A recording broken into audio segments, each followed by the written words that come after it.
when I began my spiritual seeking, let us say 30 years ago, or when I was around 30, more than 35 years ago, when I began my seeking and searching, there were three questions in my mind.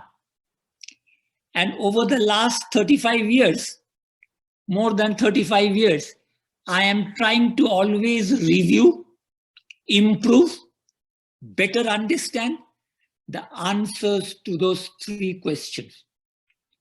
Whether I am studying myself or I am teaching, my point is how to give out the answers to those three questions that I had in my mind when I was around 30. I want you to note down those three questions, and then everything that I teach is connected with those.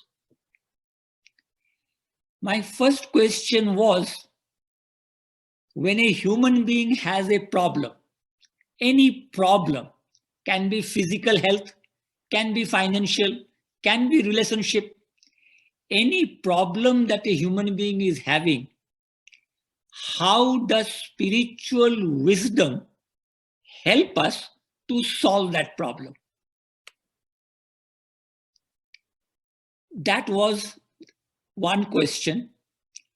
And if the problem doesn't get solved, suppose a person has tried his level best and the problem has not got solved, then what are the factors playing a role which is preventing the problem from getting solved?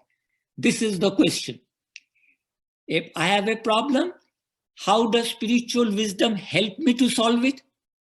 And when, in spite of all my effort, it is not getting solved, what factors are playing to prevent that?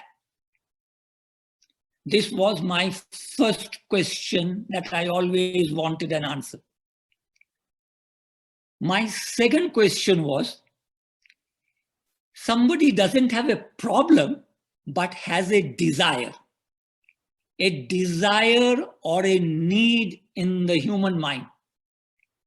How does spiritual wisdom help me to satisfy and fulfill whatever desire as a human being I may have? Whatever desire. How does spiritual wisdom help me to fulfill that?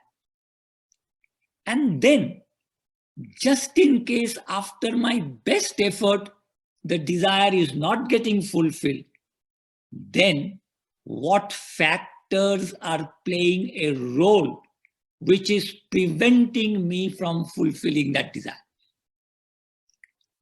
This is the second question in two parts. The first is, how do I fulfill the desires of my life, the needs of my life using my spiritual wisdom? And if I cannot do it, then what factors are playing to prevent? This was my second question. Then the third question was connected with self-realization, enlightenment, that highest goal of life. Whether I call it enlightenment, whether I call it self-realization, that highest goal of human life, what are the methods? What are the different methods I can use or I can have to get to that highest goal? Definitely method is not one. So how many methods is there? And how can I use those methods to gain to that highest wisdom, which is called self-realization? So these three were my fundamental questions.